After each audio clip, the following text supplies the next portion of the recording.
Good morning class third.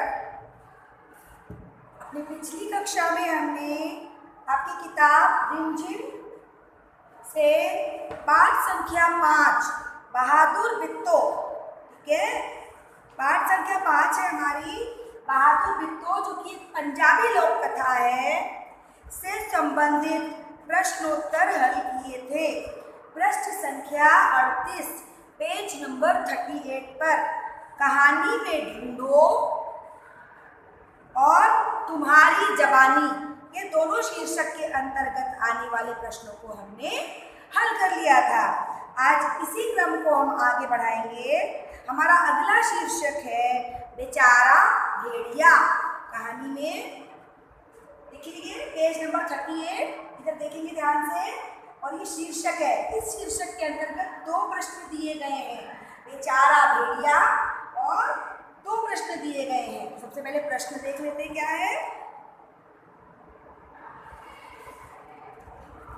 शेर तो डरकर भाग गया, सोचो तो भेड़िए का क्या हुआ होगा।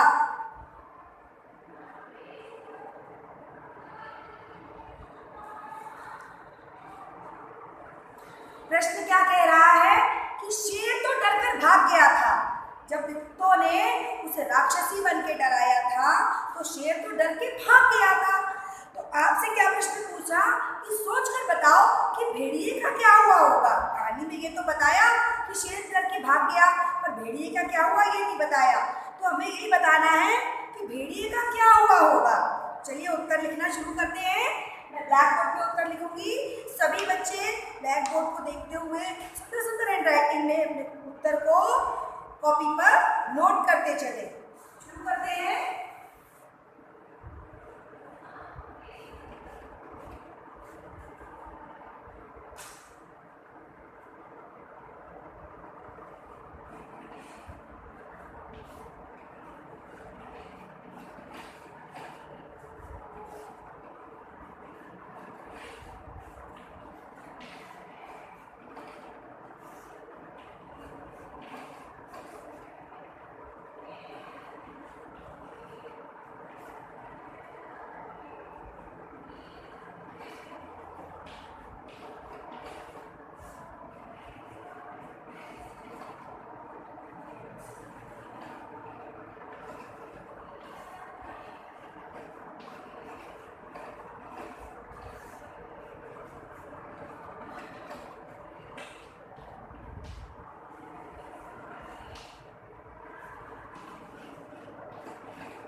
प्रश्न क्या था?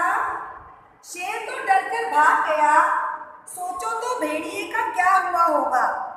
ठीक है, तो शेर और भेड़िए ने एक दूसरे की पूंछ आपस में बांध रखी थी।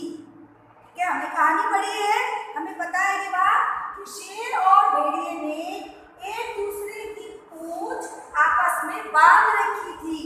शेर के डर कर भागने पर भेड़िया भी उसी के साथ घिसटता।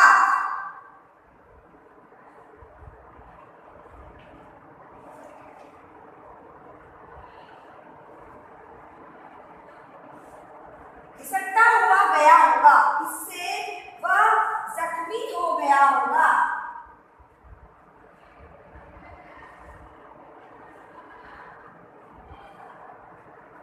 इससे वह जख्मी हो गया होगा। ये आपका उत्तर है। सभी बच्चे अपनी अपनी कॉपी पर इसे अच्छी राइटिंग में नोट करेंगे। मैं एक बार वापस आपको इसे समझा देती हूँ। शेर और भेड़िए ने एक दूसरे की पूंछ आपस में बांध रखी थी। शेर के डर कर भागने पर भेड़िया भी उसी के साथ घिसटता हुआ गया होगा, इससे वह जख्मी हो गया होगा। इसको स्पष्ट करते हैं। आपस में दोनों की पूंछ बंधी हुई थी, तो जाहिर सी बात है जब दोनों आपस में बंधे हुए हैं और एक उसमें से भागेगा तो क्या होगा, दूसरा भी उसी के संग घिसट के भागेगा, क्योंकि वो दौड़ नहीं रहा है ना, तो वो घिसट के भागा उसके संग। और इस तरह भेड़िया जख्मी हो गया, मतलब कि घायल हो गया, उसे चोट लगी होगी, क्योंकि वो घिसट के, शेर तो भाग रहा था डर के मारे, वो तो ये देख नहीं रहा था कि पीछे क्या हो रहा है, वो तो बहुत ज्यादा डर गया था। इस वजह से भेड़िया जो है उसके साथ ही घिसट के चला गया था और उसका वो जख्मी हो गया होगा। ठीक है, ये हमारा उत्तर है। सारे बच्चे से अपनी कॉपी पर नोट करेंगे। अगला प्रश्न है, शेर किसान के पास कितनी बार गया था? कहानी देखे बिना बताओ। कोशिश करेंगे कोई भी बच्चा अपनी कॉपी का पेज नहीं पलटेगा। ठीक है, और इसका प्रश्न का उत्तर आपको खुद लिखना है। मैं आपको उसका उत्तर नहीं बताऊंगी, आपको बताना है शेर किसान के पास कितनी बार गया था। कहानी अब कोई नहीं पढ़ेगा। इस प्रश्न का उत्तर देने से पहले कहानी कोई नहीं पढ़ेगा। ठीक है, देखें आप कितना चीजों को याद रख लेते हैं। आपने कहानी पढ़ी, मैंने आपको बहुत अच्छी तरह से कहानी समझाई, तो आपको इतना तो याद होगा ना कि शेर जो था वो किसान के पास कितनी बार गया। ठीक है, तो अब इसका उत्तर आपको खुद लिखना है, मैं इसका उत्तर आपको नहीं लिखूंगी। किस तरह से लिखना है ये मैं आपको बताती हूँ। आपको उत्तर में लिखना है शेर किसान के पास, अब जैसे मैं लिखूँ आपको ऐसे करना है, बताना।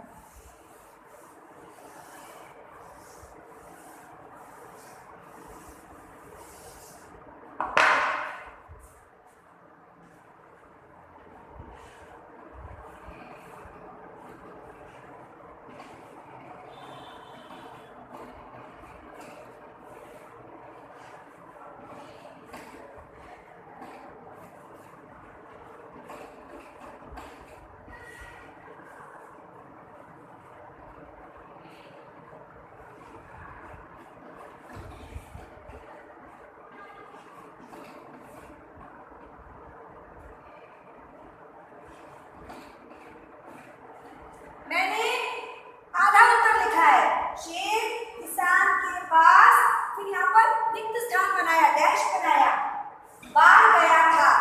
आपको बताना है शेर यहाँ पर कितनी बार गया, एक बार गया, दो बार गया, तीन बार गया, 5 बार गया, जितनी बार गया वो आपको यहाँ पर लिखना है कॉपी पर। ठीक है, ये प्रश्न आप मैंने कैसे लिखना है ये तो बता दिया है, पर क्या लिखना है ये आपको करना है, क्योंकि आपने कहानी बहुत अच्छी तरह पढ़ी है।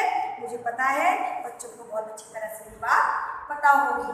ठीक है, तो शेर किसान के पास कितनी बार गया, कहानी देखे बिना बताओ। इस प्रश्न का हल आप खुद करेंगे।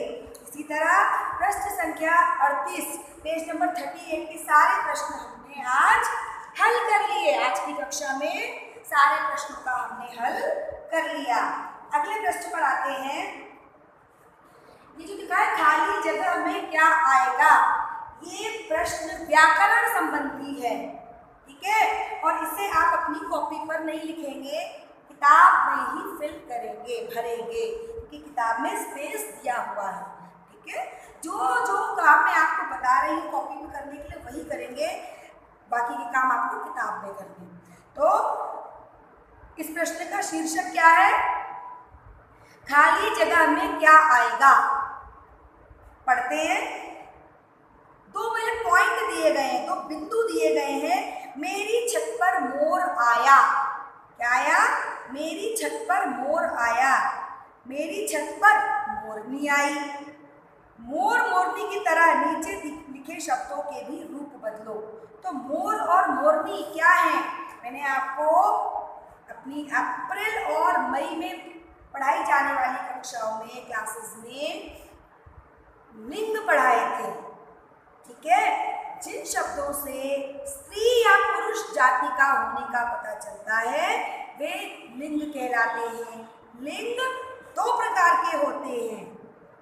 लिंग जो होते हैं वो दो प्रकार के होते हैं। पहला पुल्लिंग, दूसरा स्त्रीलिंग। जिन शब्दों से पुरुष जाति के होने का पता चलता है उसे हम पुल्लिंग कहते हैं।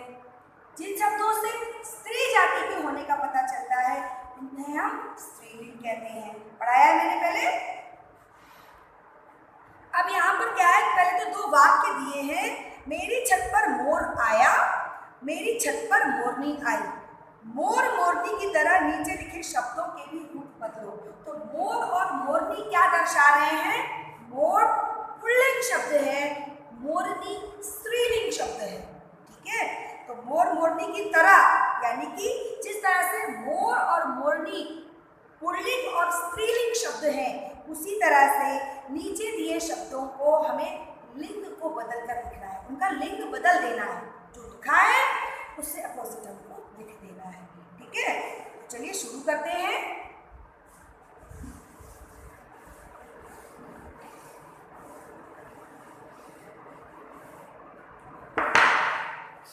Page number 39।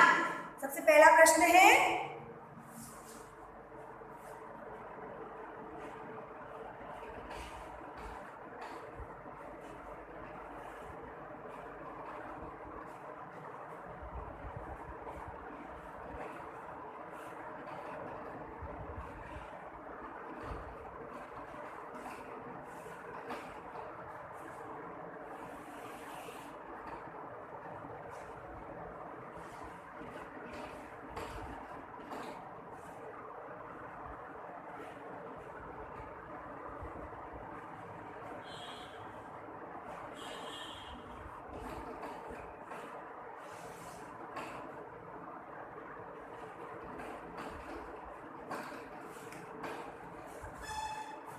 किताब में आपने ये शब्द दिए हैं, देखिए क्या क्या शब्द हैं।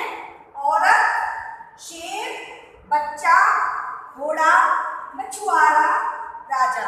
सबसे पहले जानते हैं दिए गए शब्द किस लिंग से संबंधित हैं। सभी अलग अलग हैं। औरत स्त्रीलिंग शब्द है, शेर पुल्लिंग शब्द है, बच्चा पुल्लिंग शब्द है, घोड़ा पुल्लिंग शब्द है, मछुआरा भी पुल्लिंग शब्द है, राजा भी पुल्लिंग शब्द है। तो इस तरह से हमने इनके लिंग जाने। अब हमें इनके लिंग को बदलने हैं। तो औरत को जब हम, औरत स्त्रीलिंग शब्द है, इसका लिंग बदलेंगे तो क्या हो जाएगा?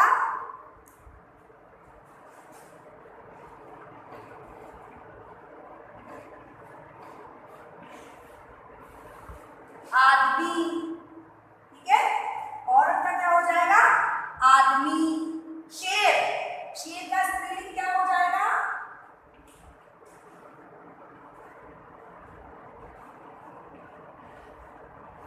शेरनी। शेर पुल्लिंग है, शेरनी स्त्रीलिंग है। बच्चा पुल्लिंग शब्द है, बच्चा का स्त्रीलिंग शब्द होगा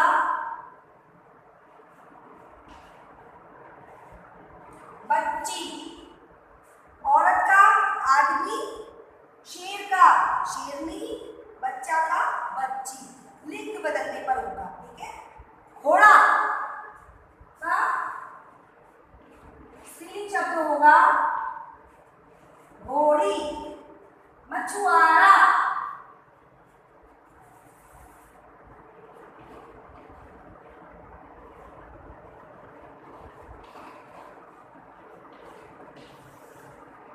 मछुआरन, राजा,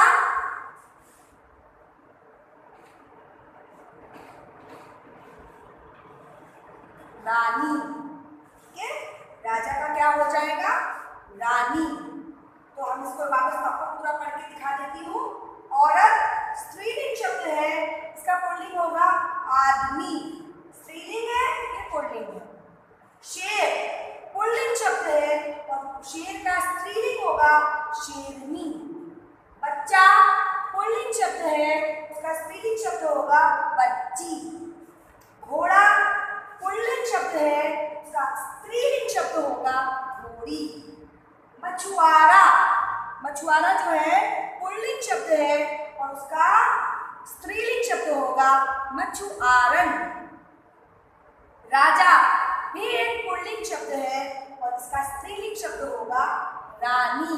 ठीक है, इसको सभी बच्चे देखते हुए अपने बुक में फिल करेंगे। कॉपी में ये काम नहीं करना है आपको, किताब में फिल करेंगे। ध्यान रखेंगे, बहुत सुंदर सुंदर हैंडराइटिंग में आपको ये काम करना है, बिल्कुल भी गंदा गंदा काम नहीं करना है। और इसे अपनी कॉपी पर नोट, किताब पर नोट करें।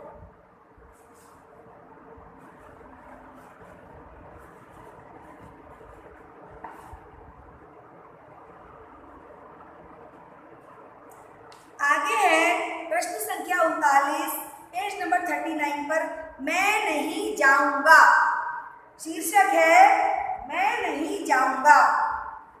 शेर ने बित्तों को राक्षसी समझ लिया। वह खेत में नहीं जाना चाहता था, पर भेड़िए के समझाने पर वह राजी हो गया, तैयार हो गया। सोचो शेर और भेड़िए के बीच क्या बातचीत हुई होगी। आपको शेर और भेड़िए की हुई बातचीत को दिए गए कॉलम्स में किताब में ही भरना है। ठीक है, किताब में ही भरना है। इसका मतलब क्या है? किताब में जगह दी हुई है, देखिए, है ना, तो आपको इसी में भरना है। शुरुआत करते हैं।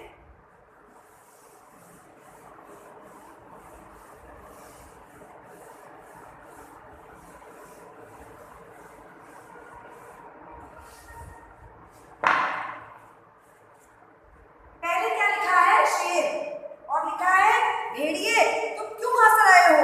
आपसी बातचीत, काल्पनिक बातचीत बताई गई है। शेर, भेड़िया क्या कह रहा है?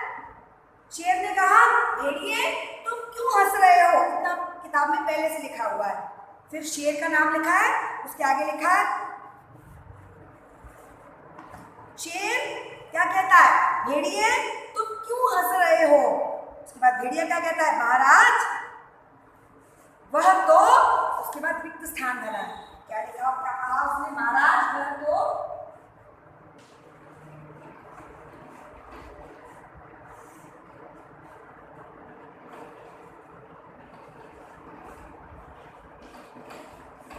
ऐसे रिक्त स्थान बना है। क्या बनाए? रिक्त स्थान में आप क्या करेंगे?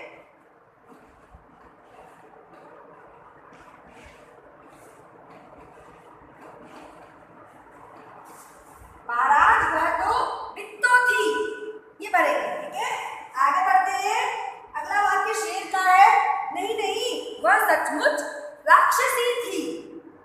कौन कह रहा है? ये शेर कह रहा है। नहीं नहीं वह सचमुच राक्षसी थी। तो भेड़िया क्या कह रहा है? मैंने अपनी आंखों से देखा है महाराज। वह क्या लिखा है? उसके बाद आगे रिक्त स्थान है।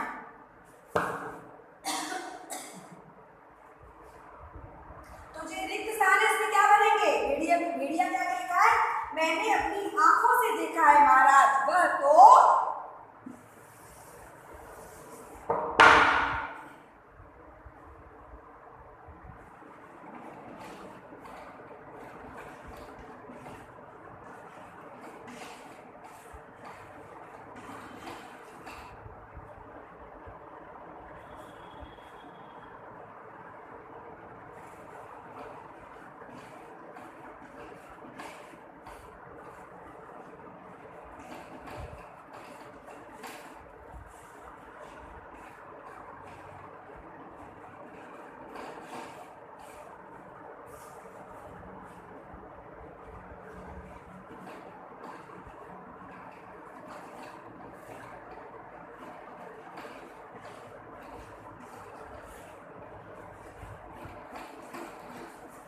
कैसे वाक्य पूरा होगा? किताब में लिखा है, मैंने अपनी आंखों से देखा है महाराज, वह तो बित्तो थी जिसे आपने राक्षसी समझ लिया था। ये रिक्त स्थान में पूरी लाइन आपको भरनी है। रिक्त स्थान किताब में दिया हुआ है भेड़िया के वाक्य के आगे कि मैंने अपनी आंखों से देखा है महाराज, वह तो बित्तो थी जिसे आपने राक्षसी समझ लिया था। आगे बढ़ते हैं।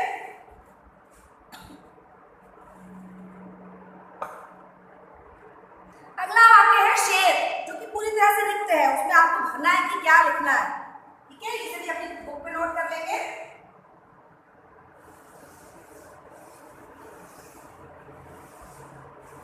अगला वाक्य शेर द्वारा कहा गया है, जो कि पूरी तरह से रिक्त है। आपको बताना है कि क्या भरेंगे उसमें।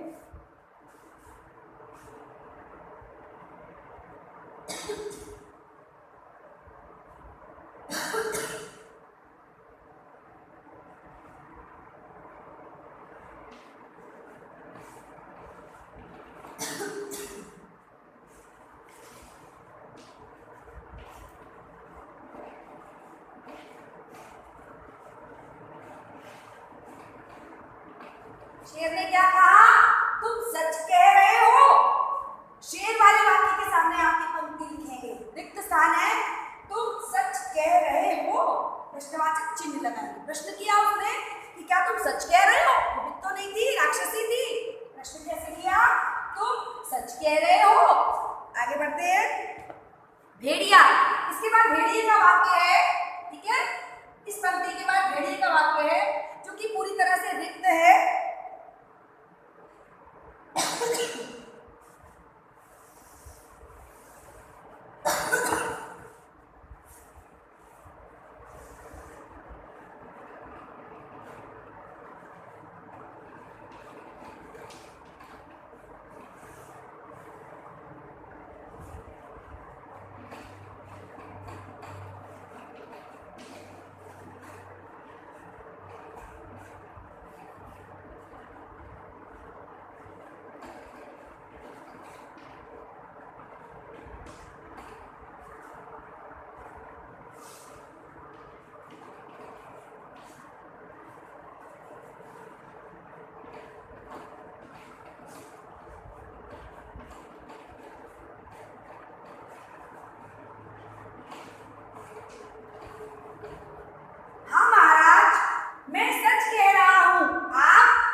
चले।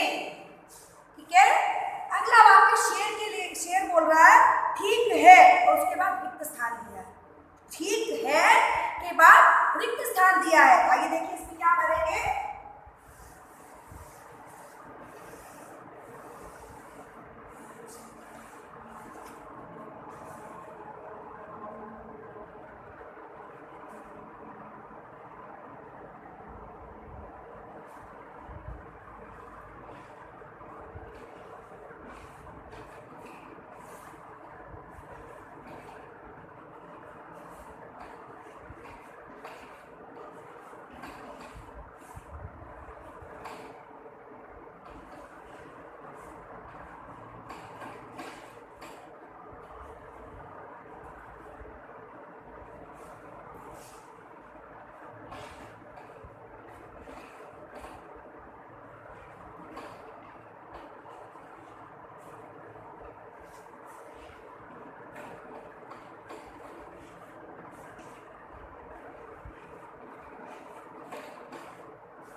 अंत में शेर ने कहा ठीक है, लेकिन तुम अपनी पूंछ से मेरी पूंछ बांध लो।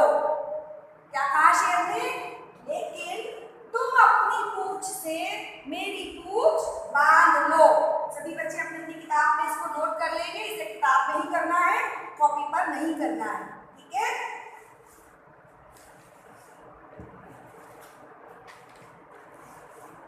आगे बढ़ते हैं। आज